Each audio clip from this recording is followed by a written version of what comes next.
What's up, guys? Are you a fan of Bacon Is My Podcast? And you're like, where can I find more stuff? Well, we've got the site for you at baconismypodcast.com. That's where you can find literally everything. It's the portal to his stuff, my stuff, and our stuff, including Bacon's My Fashion. You can find t-shirts, you can find hats, you can find all kinds of stuff to put on your body parts. You can also check out all of our awesome sponsors, get discounts. We always have the most recent and the best prices for you. And check it out also over at patreon.com/Bacon Is My Podcast. Never changing. Never changing. Find us at baconismypodcast.com. Thanks for checking it out, guys. And remember to ask yourselves, What's your bacon? world peace. Hi, I'm Dawn Brody, a comedian with a history degree and the host of the podcast HILF, History I'd Like to F***. Each episode, I am joined by a new guest who has brought me a subject from history that they want to know more about. Then I hit the books, I dig deep in the annals, and stimulate. We've covered Frankenstein, Houdini, Joan of Arc, Pompeii, the Salem witch trials, right? Ugh. Join us and find out for yourself that history is a party and everybody's coming.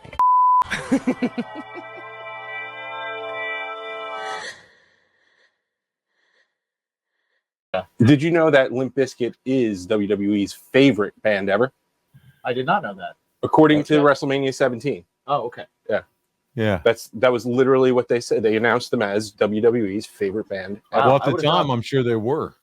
Yeah, I would have thought That Rocks Austin intro collage was pretty epic Oh, yeah. True. with Yeah, the Limp Bizkit music. Yeah. for sure. For I'm sure. trying to think what other Alter Bridge is probably their favorite band now. Well, you know, Until else left. There's more Alter Bridge songs than anything else. They do. Yeah. that's true. You know, They stuck with it for Judgment Day. right? Yeah. Saliva for a while. Oh, Yeah, my God, Saliva yeah. was a big one. Well, Josie Scott left. Right. Oh. So no longer Saliva. Well, they'll always be Saliva to me. There's always click, click, boom. Yeah. Yes. Bacon! Bacon is my podcast! Bacon! Bacon is my... Bacon! Bacon is my podcast! Bacon! Bacon is my... Today we talked to Paul Bromwell. Yes, he's a return guest. Yes, but now with his brand new One True Sport Network for all things pro wrestling, past, Yes. present, future. Besides just shows, we got merch, we got everything, really. Yeah, he's So definitely. venturing into the gaming world. Yeah, we'll tell you all about Pretty it. cool. We'll get there. Speaking of websites, check ours out. baconismypodcast.com. Absolutely. For That's all where things. you can get All things Bacon Is My Podcast. everything. Sponsors, website, Merch. gives us merch. Yeah. Yeah, all sorts of great stuff. And also, don't forget, hit us up on social media at Bacon Is My Pod on everything. Use the hashtag What's Your Bacon and Bacon Is My Pod. Want to jump in and join us live? Patreon.com/Bacon Is My Podcast. Find us there, do all the things. And without further ado, here's the show. I am super excited because, first of all, this guy sounds like Velvet. Oh. Yeah, His you have a voice buttery smooth voice. is Velvet. And if you've ever listened to the Kurt Angle show or the Orange show, you'll know this velvety smooth voice. Mm-hmm. He's been a guest here, and he is the guy over at One True Sport Network. Ladies and gentlemen, Paul Bromwell. Welcome back to the show. Yay! Hey, listen, it is so good to be here. I'm so glad when I got the message to join you guys once again. I've been looking forward to this, so it's great to be here. Thank you guys both for having me, and I'm excited about today's show. Yeah. too, yeah. I'm really excited too. I wanted to ask you a little bit about One True Sport because, I mean these are all names that we already knew you from and Sure. associated you with. You guys have now started a new network, so tell us a little bit about the new network and how'd it come what other about? shows are on there. Yeah. The how it all came about, the brainchild, where it all started, how it's evolved, and it's been a little bit of a process. Quite frankly, over time. And you know me from ad-free shows, and I've worked and sat in and Not only have I been the host of Orange Show and Kurt Angle Show for probably the last year and a half, 2 years, but also I filled in for other podcasts, whether it be 83 Weeks or Something to Wrestle with Bruce Pritchard or JR Show or whatever the case may be.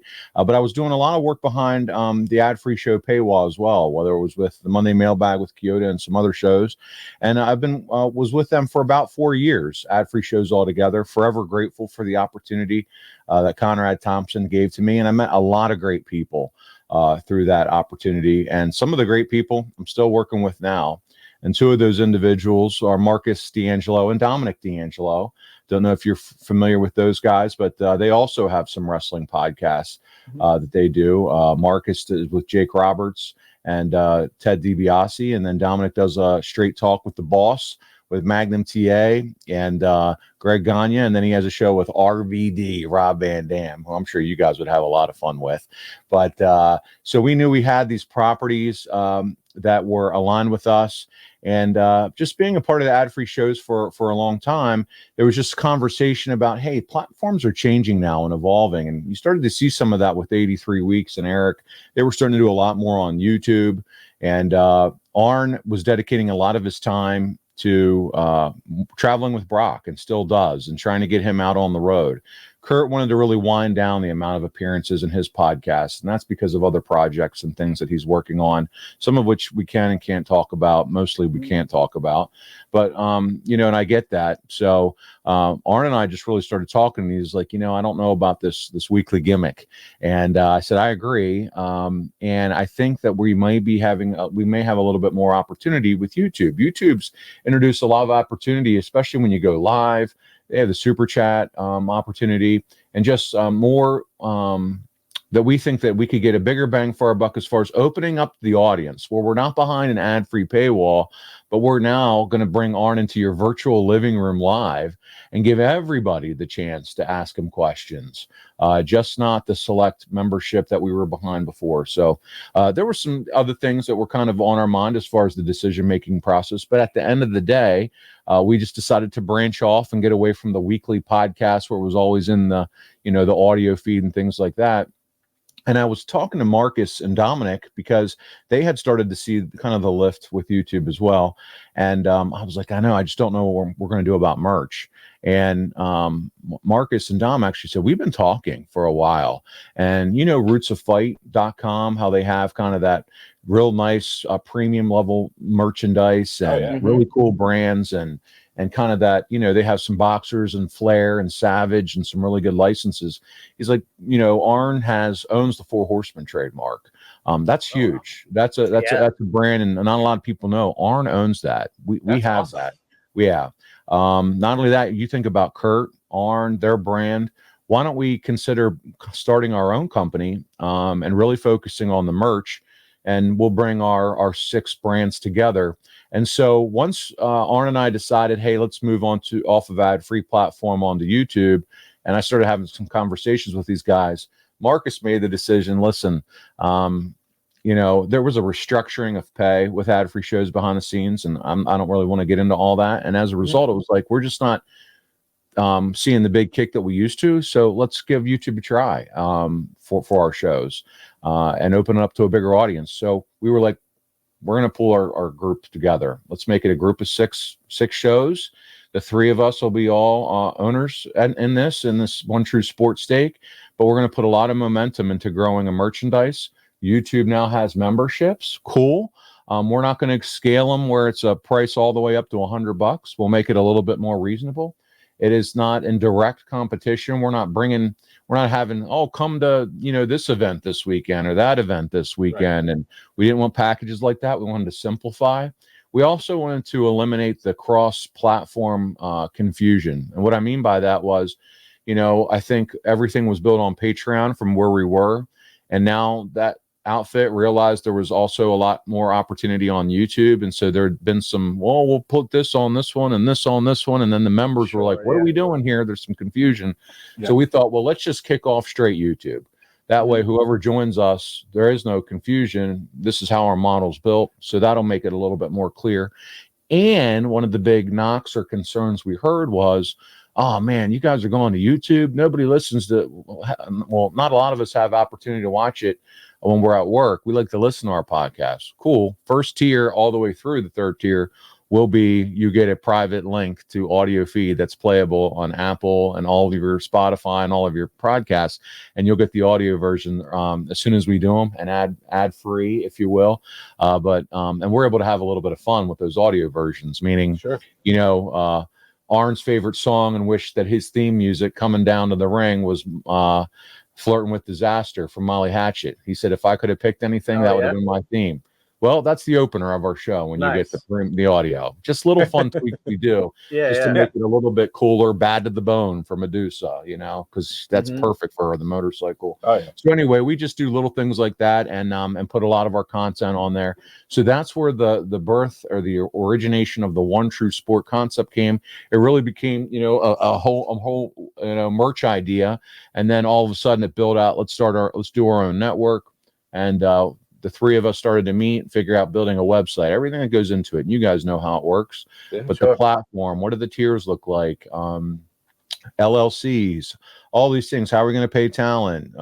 Getting everything set up from a business standpoint, and just all the work that goes into that, branding and talking to the talents and making sure they're good with it. But the biggest key to all of this was the conversation with Kurt Angle to say, hey, you have a channel for the Kurt Angle Show that really, when I took over with him as his co-host, it was around 40-some thousand subscribers. And when Kurt and I kind of shut it down, we were at 75,000 subscribers.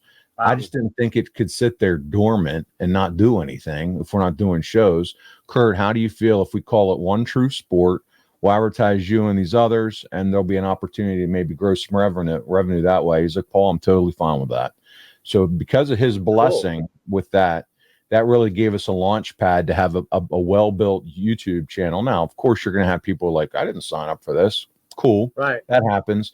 But it gave us a really good foundation between that and his Kurt Angle Show Instagram page and his show Twitter page to rebrand and repurpose and then have that as a launching pad. So it's been awesome. Really exciting. And I know I answered 85 questions within the first answer, but that's really how the inception. Okay, we're just checking them off. Yeah, I know, right? That's what, yeah, you just wind me up and let me go. I'm telling you. But it's just that's really the whole, when people say how and why and when did it start, it was really just three guys that had kind of been able to, that were given an opportunity, and I'll be forever grateful for the opportunity 4 years ago, that were able to learn a lot, right, because of that opportunity. But now, as the man says, you got to bet on yourself sometimes. And we found ourselves in an opportunity, or at a time in our life, in our career, where it was time to bet on ourselves and kind of take what we had learned along the way and try to see what can we accomplish, and maybe take some shows or talents that necessarily weren't the Bruce Pritchards or the Eric Bischoffs in terms of download numbers and things like that. And let's make the best of it that we can and package it up with some other really cool things and do our own thing. And that's what we're really trying to do. That's awesome. And it's cool that there wasn't any kind of, or at least it doesn't seem like there was any kind of like issue with ad-free shows. Like Conrad. Yeah, we've had, him and I have texted. Okay. Yeah. So I'll be as transparent with you, and have had long text messages about this since the rollout. Yeah. And the theme throughout those texts is, all ships rise, and I'm cheering for you, and we're friends, and there's no hard feelings on either side. He shared some of his thoughts with me about how he looked at it, and I shared my thoughts about how I looked at it, and we were it was very friendly conversation. That's great. And I think as a businessman, he also understands, why we're doing what we're doing it with. So, and if anything, it's made, I think both, we're both now, the fans win. We're both aggressive. They've now announced more monthly shows coming to the channel over the last 3 months, so it's fun to see. Well, I do think that there's, like you said, as somebody who is in the ad-free show network deal, like, there's definitely some restructuring. There's definitely some dipping toes in other opportunities, other ways of doing things and stuff like that. And quite frankly, it looks like the guy's got a lot on his plate. Like, he already has a lot on his plate. Right. he's got a lot more on his plate. And you guys as other podcasters, as guys that are just kind of part of it's being in any business, you know, like you if you're not fostering somebody to grow and do better and go do something else, if you're going to be butthurt about that, like then you shouldn't be doing this. Right. Exactly. And that's why for the three of us, we're like, it's not a me or an I, it's a we. And I think because there's power, we're all there's not one of us that feels like this is, you know, Marcus could be doing one major show on 1 month or 1 day, and I'm doing something major on June. So my face was on the video that came out. And really that was the talk of Marcus said, Paul, I think you should be the one who does the trailer when we launch. And I'm like, oh, why? You want me to get all the heat? Is that what we're saying here? He was like, well, no, when you're not leaving ad-free shows, there was a lot of love that came out on social. And so it's just like, it kind of makes sense. And I was like, listen, that's cool. I'll be the face of the video. But I know what comes with the territory with that is all Bromwell going rogue. And I got some of that. There was a couple Twitter comments about that. And I'm like, it's not even about that. It could have been all three of us doing, but it was just a decision that was made that let's just get the trailer out there. And Paul, you can be the face of it. And I, in my mind, was like, cool. I listen, over 4 years of filling in for him, for Conrad over the years, you think I'm not used to my share of getting shit on. So I was like, I'll take it and it'll be fine. But anything I post or say, it's we, man, it's the three of us. And I think there's power in three versus one person who has to carry that load, because the problem is it's now set up, or it's kind of been set up that if he's not captain that chair, there's disappointment, or, oh, well, where's he at? He's the guy, you know, he's the man. And I think with the structure that we have now, yes, everybody's going to have their favorites. No doubt about it. People are going to like Dom more than me, or Marcus more than Dom, or what. Cool. But when you get used to having the variety from day one, there's no shock then whoever's sitting in the chair when it comes to what's special or something going on. You teach people along the way that it's one of the three and we're all going to have fun regardless. And I think some of that now is, you know, when you try to be the man and do all that, to your point, and then too, you got to value your people. So that's also a thing. So I'm noticing how cool the logo is. How we come up with the logo. Logos are tough, dude. I got to give all praise and accolades to Dominic D'Angelo. It was more of a vintage. We want to do back to the roots of fight idea. For us, it was, what do? They capture kind of the root of the athlete. So I'll even talk about it right now. For instance, we just put up a second Kurt Angle shirt that has nothing to do with professional wrestling. The first shirt was Kurt Angle 1996 Olympics, which he had on the other day watching it with his daughter, the Olympic Games. And I said, thank you. Today, as we record, his second shirt is up, and it's all about Clarion University. And on the back of it, it lists out all the championships and awards that he won while he was in college at Clarion University in Pittsburgh. But it's all about his amateur wrestling days, going back to his roots. We talked to JBL when we were at the Hall of Fame. Justin Hawk, his early days. We really wanted to create a brand with one true sport that really gets to the guys. You'll see some Ted DiBiase merch that's more Mid-South related. I saw some. Yeah, I saw the Ted DiBiase merch. It looks really cool. So you guys, we have some Nikita. We haven't even launched Nikita yet. We're working with his team. But I have awesome. three designs that we just sent over that we're going to send over to him and his team. And if he's approved, he's coming over. And there's even more guys that we met with while at the Hall of Fame and we have some good connections with. So I'm really excited about the merch line, guys. I think that, to your point, we feel like this is going to be a trademark type image on the arm sleeves for a lot of gear. We saw guys at the Hall of Fame, Dan Gable, that saw Arn and Brock walking around with their shirts on, and they have 2 times the size arms as I do, strutting around with this on the arm. I'm like, look at our freaking brand. I'm proud about this. This is so awesome. Cool. And Arn's wearing his Hall of Fame shirt. Brock's rocking his. And there's guys walking by their table. Where do you get the shirt? Where do you get the shirt? I'm writing on a sticky, onetruesport.com, and passing out stickies. Nice. So I was like, well, we got to do better about this. So at WrestleCon next weekend, we've created 4x6 really nice gloss cards with QR codes for everybody's individual shop. Ordered 100 of them. They'll all have them at their tables. So wrestlers hate carrying around extra stuff to sell at their tables. They got enough pictures and things. So it's like instead of carrying around t-shirts that, you pay for and then hope to sell, let's give them some real nice glossy handouts where people can scan the QR codes, order the inventory. But Dominic really was the brainchild of the design. And then I got it on the cube and then, the full scale logo, but just more vintagey throwback that, I like it. It's like part like it reminds me of a little bit of like the circle inside like a record player, like old record player. Okay, like the 45. Okay. Right. It's got kind of that style of like thick lines and stuff. The colors are super bold. Like, it's a cool logo. It's like the wild world of sports kind of thing, an ABC vibe that we wanted to go through. Again, it's very, very vintagey, very vibe that we're trying to go through, and looks nice in a square, looks nice in a circle, all those things. So you can think of like, oh, stickers are this shape. Yeah, shirts are this shape. Like it looks good everywhere, which is cool. Yeah, logos are tough, man. I notice logos. Yeah, I gotta give Dom all the credit, man. He's our logo guy, and he designed it, and so really thrilled with how it turned out.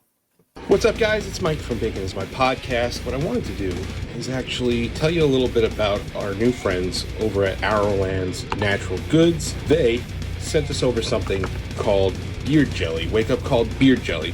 Now, as you know, obviously, I am a beard guy. I have a lot of beard products. Everything from oils to balms to butters to waxes to you name it, I've used it.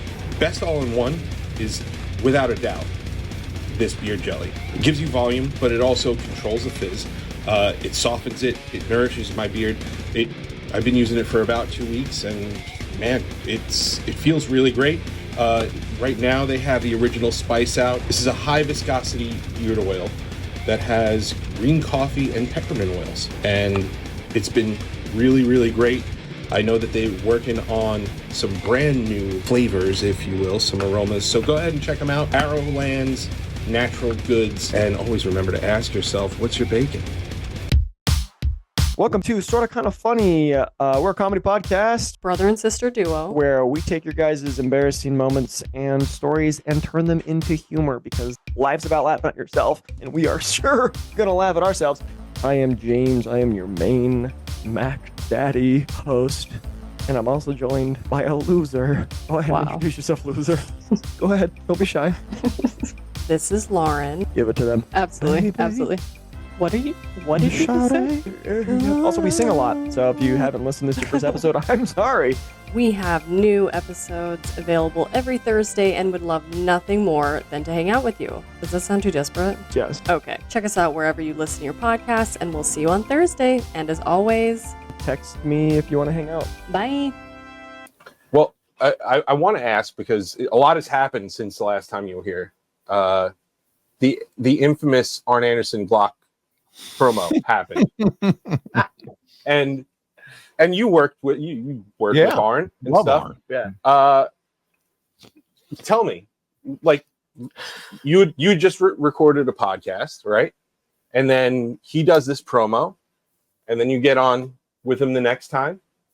What's the first thing? Like, first off, what are you thinking? Are, like, when you see it, are you like, that's on brand, right? Or is that holy shit? What did you just say? What happened?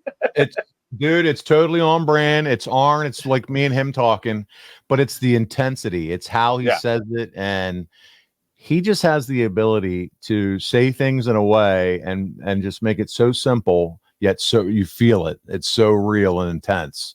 Unlike anybody else, his humor is the same. I mean, he's just so good. One-liners.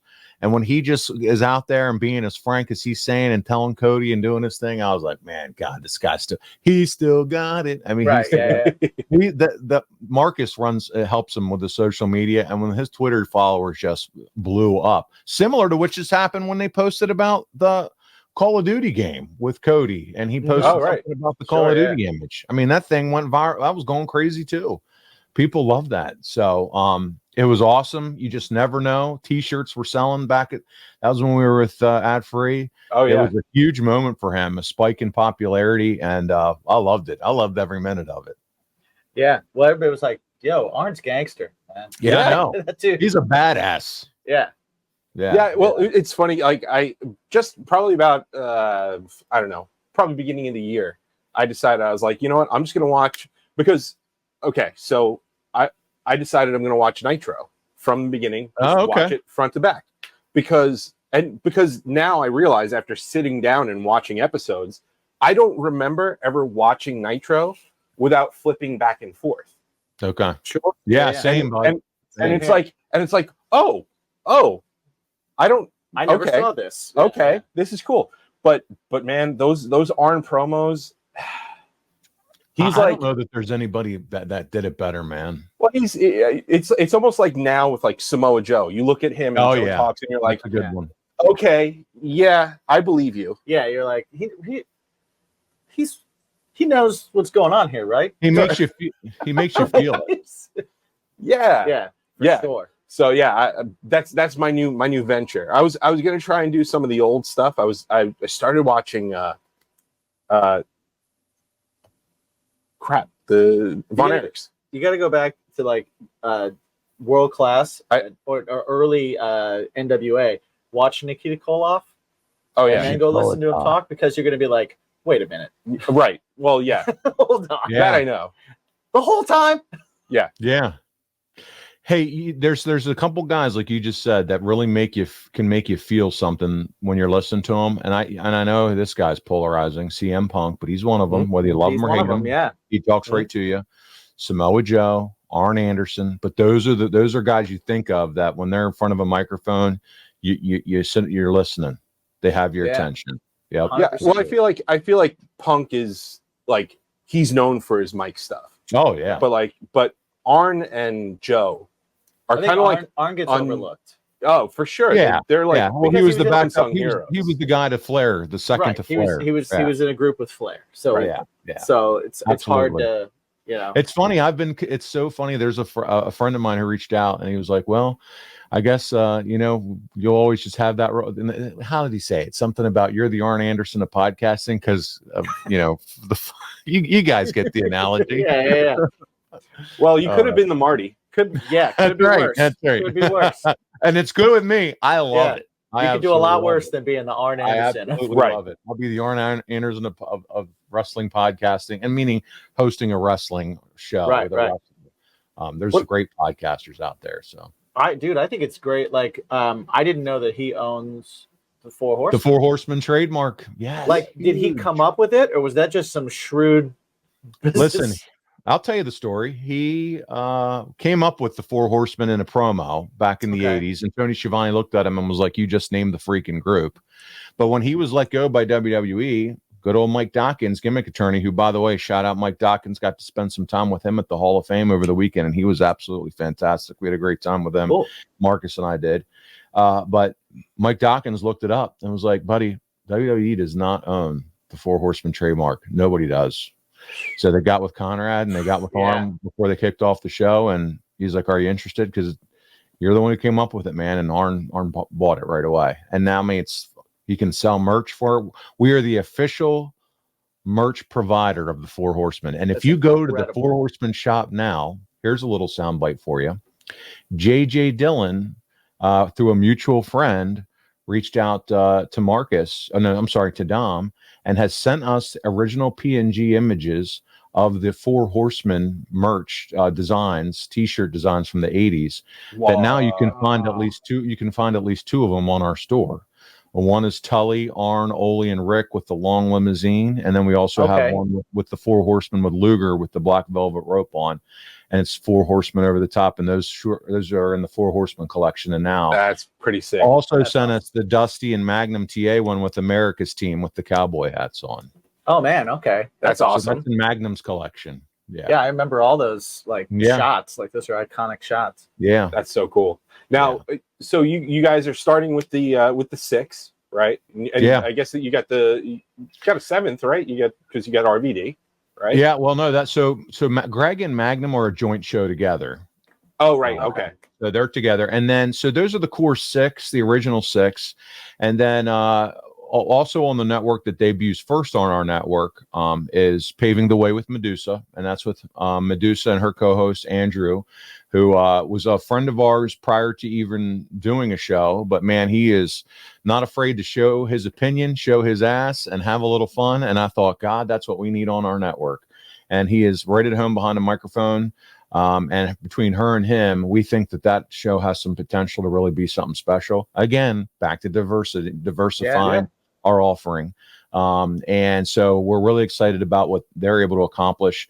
But as far as the membership core team, it's those 6, but we're going to looking to add other. We have an agreement in place that we can't announce yet with another show that's already out there and active that is going to start airing their show first on our public YouTube channel soon, and they're going to provide us some clips, and we'll do some merch for them as well. Nice. So we're excited about bringing them on board. But really, it's to continue to try. Our thought process is grow that 75,000 channel membership, get it over 100, get it to 125, 150, and then throughout that, weave in the advertising of the membership, the value of the membership in our store. And then through that should grow. But we're also seeing that there's so much opportunity when it comes to a new merch provider in this space. Even like I said, with some of the there's a show out now that says, hey, we're going to stick with the platform we're on, but we want you guys to do our merch. Wow. Jerry Briscoe was like, would you guys be willing to do some stuff for the Dan Gable Hall of Fame at some point? So there's just some conversations that we're already involved with outside of the standard deal that we're really excited about. And but yeah, Medusa paving the way. We're going to run some specials from time to time to just open them up. We had Tully Blanchard on. That was a real nice special that we did with him, and it was Ask Tully Anything.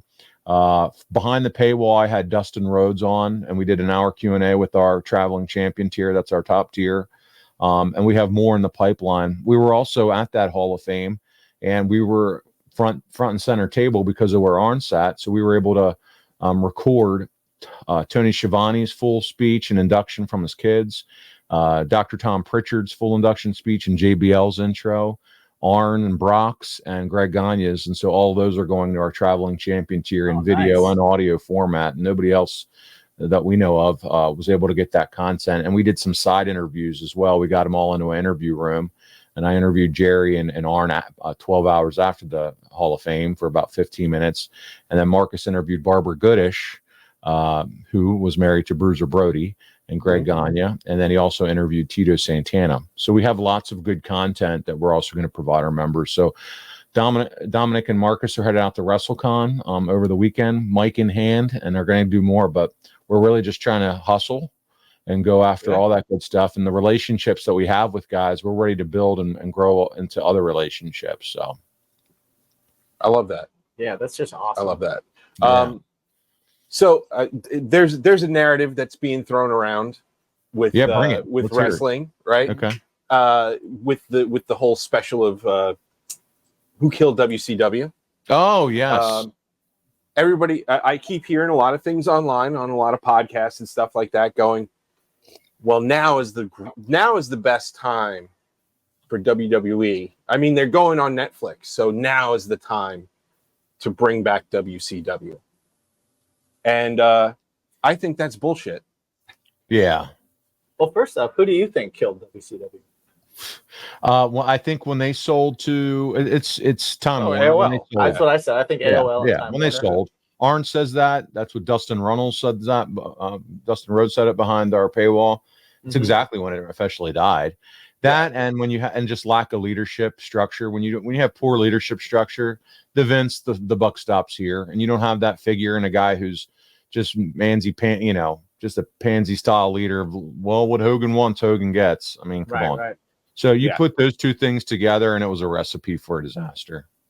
I wonder if there's any danger of WWE running into a situation like that now because you don't have a Vince. Right. You have TKO and you have a board and you have a creative director. But I wonder if it's still run the same way where it's like the buck stops here. One thing I heard over the weekend from a former high-profile talent that worked with WWE said, man, the most powerful person in wrestling isn't Triple H or Nick Khan. It is, make no question about it, it is Dwayne The Rock Johnson. Oh, yeah. So. Oh, yeah.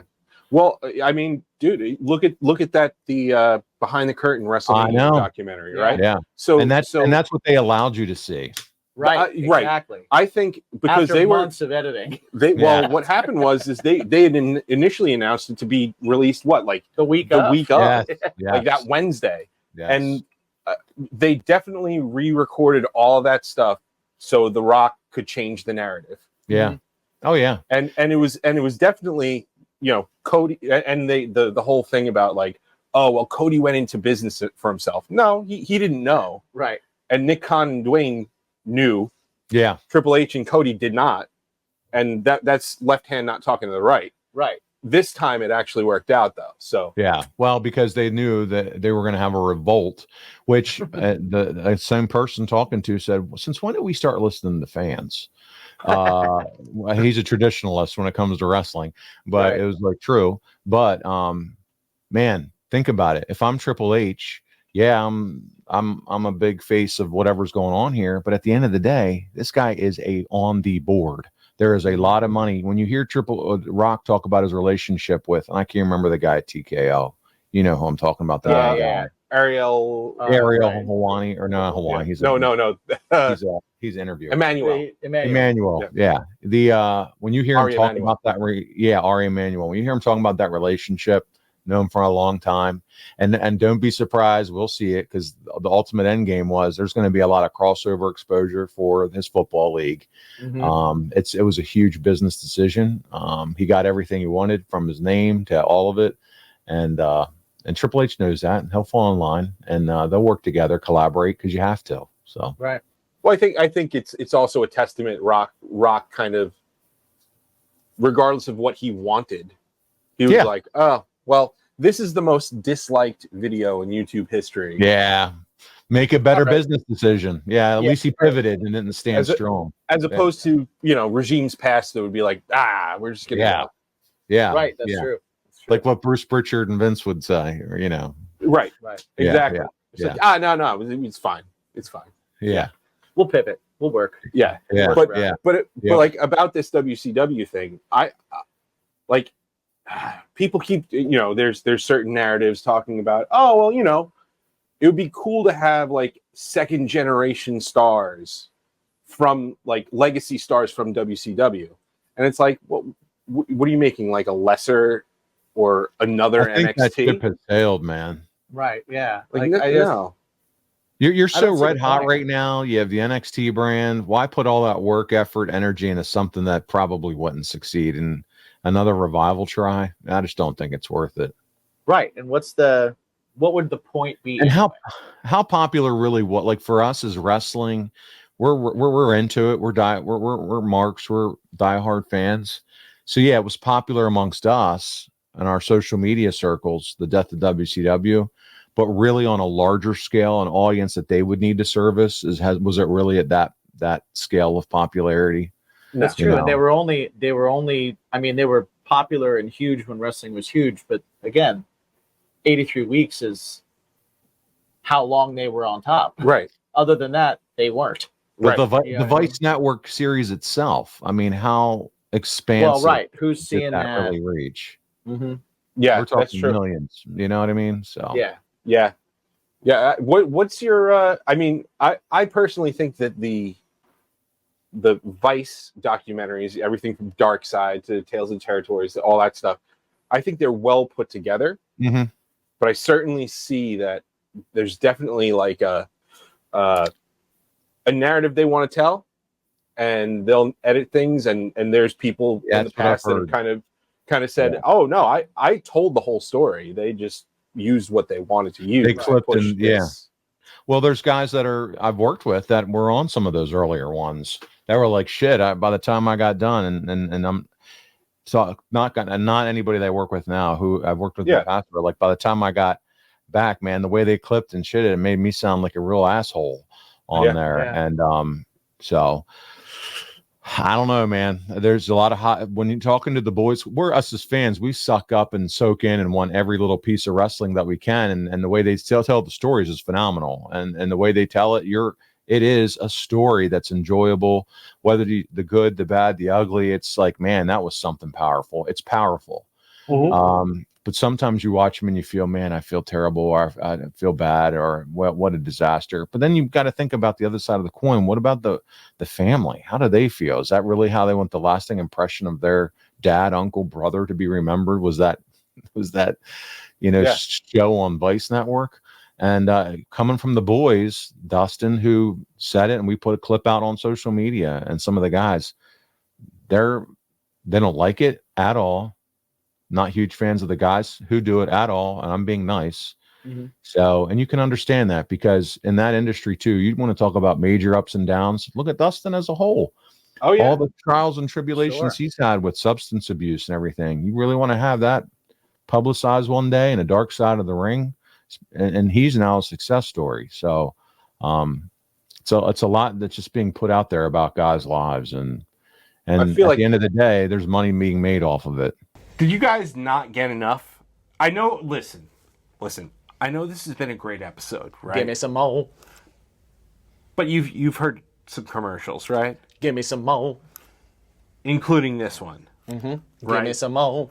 But where can you find actual real episodes without commercials? Early and ad-free. Patreon.com/bacon is my podcast. He actually got it right. Well, I just said it because I knew you weren't going to go with the joke. But if you're thinking, give me some mo, that's where you go. Patreon.com/bacon is my podcast. Sign up for one of the tiers, and you can get early, ad-free episodes, extra episodes, stuff with us cooking, stuff with us eating stuff that makes us make horrible faces. You know it. You love it. If you don't know it, you should know it, and you will love it, and you should go there, and you should never, ever, ever forget to ask yourself every single day, can I see Bacon's My Podcast live every Sunday? Yes, you can. And the second question is... Oh, what's your bacon? What's your bacon? I'm Chris. And I'm Mel. And together we host the podcast Spoil My Movie. We were watching movies anyway. And we were having in-depth conversations about those movies too. So, we decided to share our thoughts with the world. You can expect me to gripe about inaccurate details like supposedly cold weather, but you can't see anyone's breath. And you can expect me to be totally adorable, but also psychologically deep. And by the end of each episode, we'll provide our respective ratings, using a rating scale custom tailored to the movie in question. Check us out wherever you get your podcasts. We're everywhere. We're actually behind you right now. Oh yeah, right. And it's not them. I feel like with Dustin too. He's kind of like of that school of thinking where similar to. Have you seen the David Arquette? Oh yeah, who killed it? Like where Brian Knobs like trashed a $5,000 camera because he's like, you don't take cameras out with the boys. Right. That's just, you don't do that. So I feel like that thinking, that code, school, that wrestler code, it's a complete like they're just shitting all over it, and they don't like it. Well, it's interesting because you have like I guess if anybody's sensitive about hearing about pro wrestling and terminology and everything like that, I'll say right now, just sorry. Yeah. But you have this idea of it's working the audience, right? And so the wrestlers are working the audience with their personas, with their lives, with everything. And then you've got these shows that are supposed to be behind the scenes things, but they're also kind of working the audience. Working the wrestler. And then you've got everything from like the dark side stuff to like the A&E biographies to the WWE produced everything's ones being worked. Right. And in a business that's kind of like built on that, I always feel like the last word should go with the wrestlers that are because it's them. It's their gig. Sure. You know what I mean? We're supposed to be entertained by it. It's weird how much everybody wants to be behind the scenes of it. I find that a little odd. To some extent, like I like to know about a magician's life. I don't want to know how all his tricks are done. I don't care. I There's still want to be nothing else loud. like that, is there? And it's only wrestling that's like that. Yeah. You don't really see it. We watch Game of Thrones, but we don't like have a thirst to go behind the scenes and see how it's made and talk to the actors and. Right. I don't want to know what the blood's made of. Right. You know, and I don't want nothing like wrestling. There's nothing like it, man. Yeah, and it seems like, and it's so weird how, on one hand, people can know the work aspect of it, Sure, and then on the other hand, they can get so riled up about the behind the scenes stuff I know with it, and it just feels like nobody really knows what's going on ever. right? So true. You know, but they get so mad. Except for Meltzer. I know. He knows. And so the emotional. The only ones that should be like looked at for answers are the wrestlers, and they should be the ones happy with everything too. Yeah, they should have the okay, or like a behind the scenes thing shouldn't go out without. You can't do that. I can't film. I can't go film Pedro Pascal secretly, right, and then put out a biography. And this is exactly why almost every wrestler that I've worked with, guys, when I say, "Oh, did you see that the other night?" Paul, I don't watch wrestling. Paul, I don't watch wrestling. Wait, it paid. I know it paid my bills for 30 years, 20 years, 10 years, but they just don't watch it. And it was because they were a part of it for so long, and they know how it works, and they know you knew the behind the scenes and the travel and the drama and the politics and the bullshit. They want to go enjoy their families and watch Stranger Things. Oh, sure. You know, it's something. It's really insightful because the rest of us are so.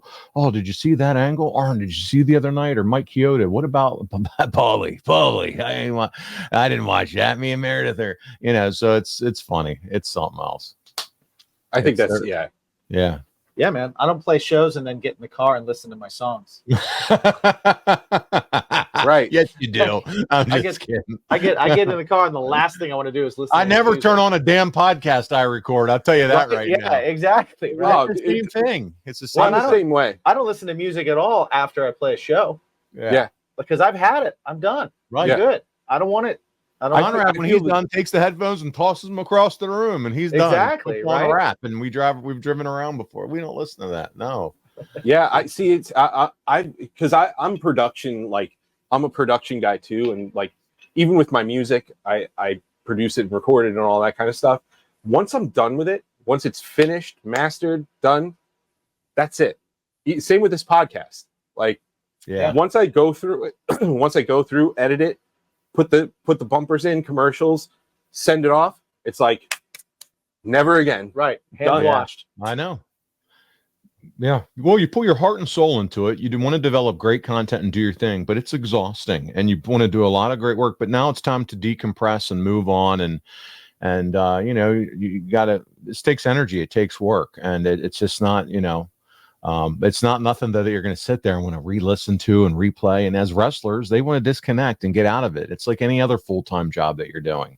Yeah. I don't come home when I get done my full-time job and then sit there and want to think about my boss or call or do another meeting at 10 o'clock at night or no. I'm watching true crime or I'm going to go watch this or hang out with my kids. Like, no. Yeah, exactly. No, I totally get it. I totally get it.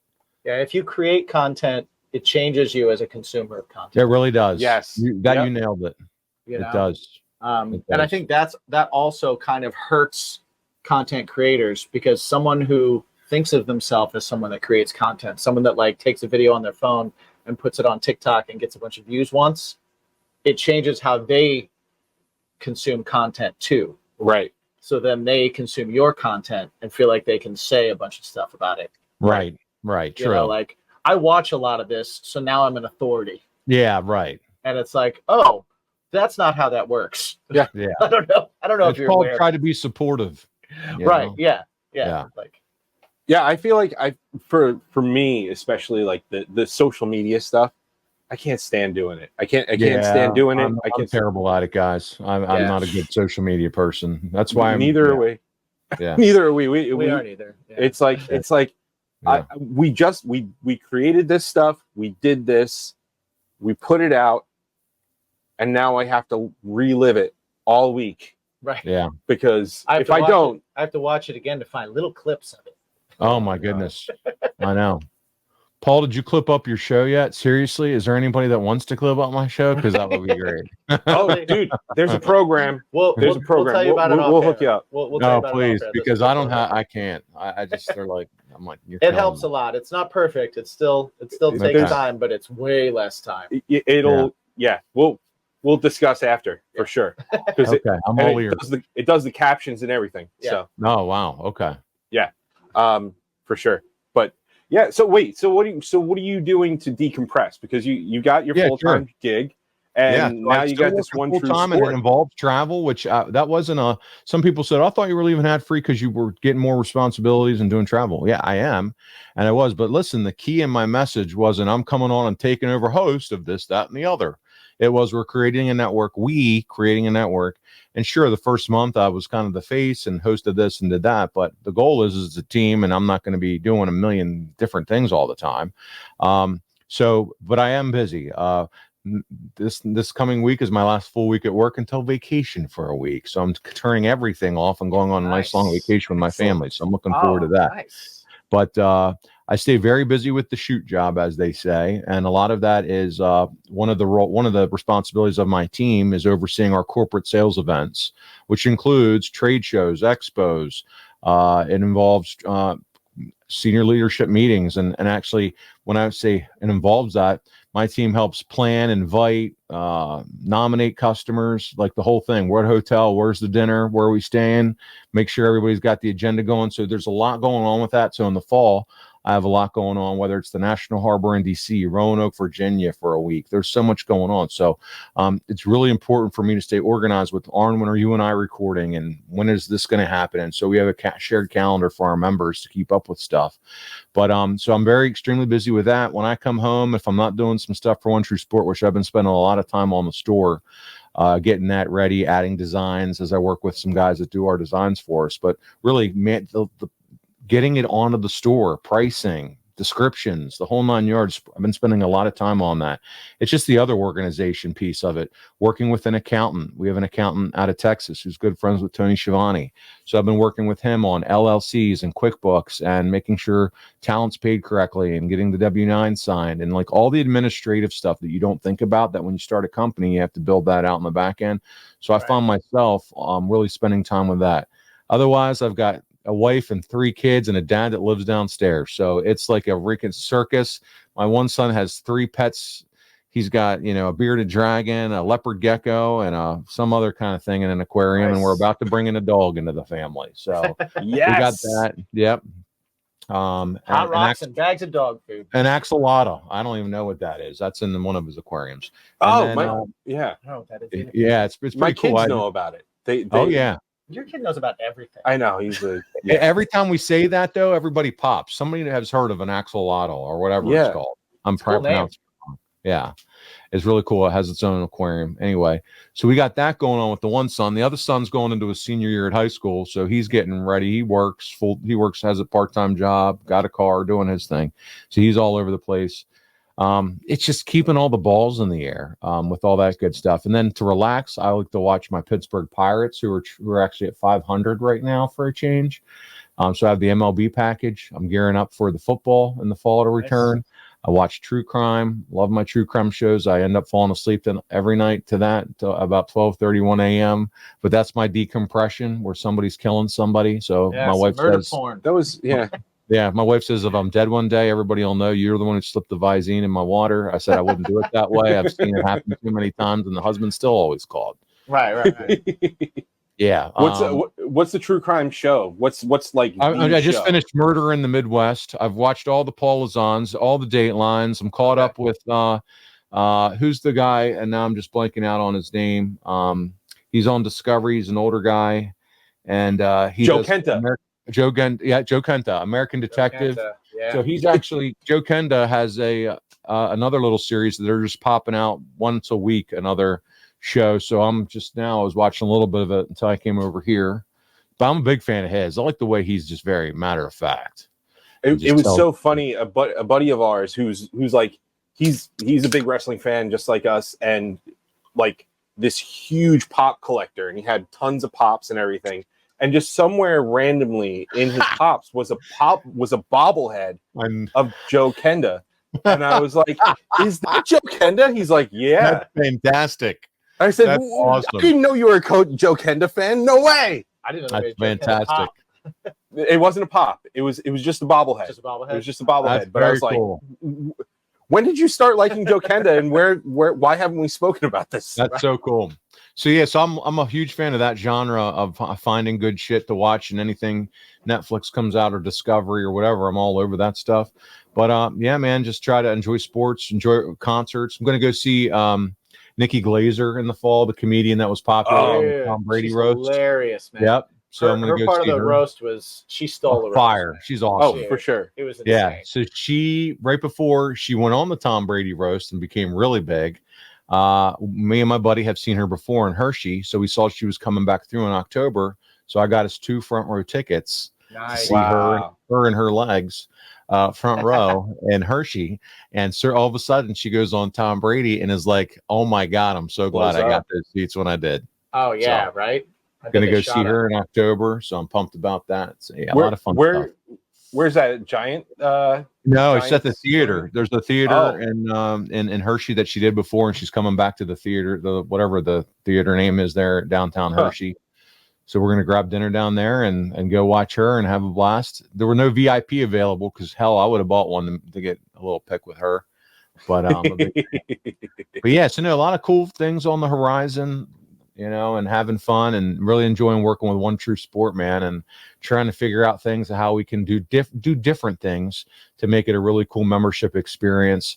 And so we're excited about it. Yeah. What? Yeah, it's I mean, like I had a question here that was like, how are you separating yourselves and being different from the pack when it comes to pro wrestling content? Yeah. But like you answered all that, like that's all obvious. And I think for us too, it's like, for instance, our traveling champions, almost caught me there. Our traveling champions, they when they're 2 months in, obviously they'll get a nice t-shirt that'll be traveling champion, but we're going to send them a nice poster, 12 by 16 at JD Hoop Design. Not sure if you're familiar with his designs. He's doing a lot of Cody gear and things like that. But he did a real nice poster of the guys, One True Sport logo on it. But people can go get signed if they want. We're going to art an artwork shop to our store with some artwork. We're working with Upward Video Games, and I want to make sure I get their website out. So bear with me when I go to their site. Sure, they're going to have a lot of our guys on their video game, and so that's going to be coming out next year. 2025. Ooh. So hold on, let me pull it up. So it's upwvideogame.com. The website is upwvideogame.com. Is that Ultimate Pro Wrestling? Ultimate Pro Wrestling. Okay. And it's based off the old Nintendo. I remember that game. Yep. So Arn's in it. I was able to help facilitate the contract for Tully. So they're going to be able to be the brain busters in that and take on Demolition. They're going to be downloadable characters. But we're excited about that because they're also going to do, at least they're working on it, maybe a downloadable One True Sport Arena mode where you can download the One True Sport Arena. And so we're working with those guys, partnering with them. Magnum TA is on the video game and some others. So when I say there's a lot of cool little things, irons in the fire, Power Town Wrestling, those figures that are coming out, Greg Gagne's. I was just going to ask about that because I just heard him talking about those in a different interview where he was talking about the old school action figures. Power Town Wrestling, check them out. They have some really cool waves. Arn's going to be in a wave of those coming up soon. It hasn't even been announced, but they just put out, I think, their second Ultra Wave. Junkyard Dog and Wahoo McDaniel with the old titles and some other Medusas in that line. But he's like, guys, I have about 250 wrestlers that aren't tied to WWE that I have under contract for future waves. Let's talk merch. So there's going to be a lot of cross opportunity that we have that we're just so excited about, and lots on the horizon. That's awesome. Great, man. That's awesome. I love that. I love pro wrestling. Yeah, I love when there's other stuff going on in pro wrestling. There's so much licensing opportunity there. Oh yeah, You know what I mean, like there's a backpack company that's now licensing through pro wrestlers that are like, this is the that's awesome. I take on the road, and I'm like, oh, that's awesome. Really? Yeah. I saw some ad with like Ricky Morton. Oh, and they were like, and it's like, the backpack on. It's like when he goes on the road, and it's like this new backpack. And I was like, I'm in backpack culture. Well, yeah, he's a backpack guy. Okay, there you go. I like it. I like He it. doesn't go Yeah, yeah. backpacking. He just gets new backpacks. I just get new backpacks. Right, right. That's just your bag. That's just what you like to carry around. There's nothing wrong with that. Yeah, It's you his know? bacon. It's my Yeah. It's one of my bacons. Yeah. One of my Yeah. bacons. You know, my EDC has to be just right. I love it. Awesome. Paul, thank you very, very much for joining us again. Always a telling us blast, guys. all Yeah, about man. One True Sport. I'm excited to dig in. I mean, I've Yeah. always been a fan of the Kurt Angle show. Yeah. Yeah. Definitely. We got to do an episode about a week or so ago. It's on the YouTube channel, and so it was fun. Yeah, and I like that you guys are like incorporating guests now and doing Yeah. all sorts of stuff like that. I think that's really cool that I think it's stemming from like the very beginning of the show, and then you coming on board full time, and then him kind of there was like a point where he was kind of like, let me do the intro because like I'm kind of the host. Right. Yeah. And like him just diving into the podcaster role. And then also, you know, even when you guys were still on ad free, you started bringing guys on. But now that you're bringing people on and having, it's like he wants to be like us kind of, but better. He's awesome. way better. Well, yeah. Obviously. But he's Kurt Angle. He's good at everything. He won a gold medal with a broken freaking neck. The best thing about Kurt, and when I like to get with him, is he's just like another normal guy. Like when we really can, I think the breakthrough with he and I was when we just started. I started busting on him, and he started busting on me, and we just have fun, like the three of us talking. Yeah, I'm ribbing him and making fun and laughing, and he's ribbing me. And I don't know of the Kurt Angle lovers, but like he wants that. Like let's be our personalities and be ourselves, and let our virtual hair down, but let's have a good time. And so when we got through that wall of like the uptight podcast and next person we're going to talk to, right, and like started having fun, like, Tara, what are we doing? What are you talking about? You said that already. And like, and I can talk to him like I'm talking to you. That's when it was great. Yeah, that makes all the difference, man. Yeah. To a listener too. To a listener, sure. It makes all the difference. Yeah. I do have a quick question, like before we sign off here, but like to you, at what point, because you've done all these podcasts with all these other faces and stuff like that, at what point did something click where you were just like, I could bust his balls now? Like, I think it's just going for it. I think it's going for it the first and the second time, and then gauging the reaction, and then realizing I can lean into it, just picking up the cues. Yeah. And then it's episode after episode, and then pushing my boundaries and knowing and then realizing my guardrails as I go, what I can joke about and not. And it comes working together. And you're talking about like a Jim Ross, for instance. Like I felt like sometimes I could joke with him, and then there was somewhere I try and he'd be like, move on. And I'm like, oh fuck, he's not in the mood today. Right. Sorry for the edit. But yeah, he would just always. Sometimes I never knew which version of moody Jim Ross I was getting. Right. But I didn't care. And people were like, he really roasted you on that episode. I'm like, he sure did. And I laughed the whole time. I could give a crap if he roasted me. To me, that's entertaining as hell. That makes it better, man. I laughed at it. Yeah, cool. I have a sense of humor, guys. It's okay that he busted my balls. That's okay. It's fun. I think you just gotta lean in a little bit and see what you can get away with, and then just continue to go from there. Never know where the line is unless you cross it. That's right. There you go. I like it. Go. Yep. I love it. Paul, before we sign off here, let everybody know where they can find everything One True Sport, all the links, and all the stuff. merch and all the things. Yeah, no, OneTrueSport.com, One True Sport TV is the YouTube page. Or just go to YouTube and search One True Sport, and you'll find our channel. It's as easy as it is to do. OneTrueSport.com is where you're going to get an overview of what's included in our packages. As you scroll to the bottom, we have every package broken out, all three. We have a tier that starts at $7.99, get you that private RSS feed. You can listen to everything we have, no ads. And all that fun music I talked about. Even Dustin Reynolds' show, we did a throwback to Hank Williams Jr. Dusty music from the 80s from Jim Crockett Promotions, just for fun. So, we've been around for a long time. We know those little Easter eggs that people like, but we're going to get you the audio feeds for our shows at $7.99 a month. And you're going to get invited to the Discord channel and some other benefits. And then it's our $24.99 fee, which starts to include some more perks.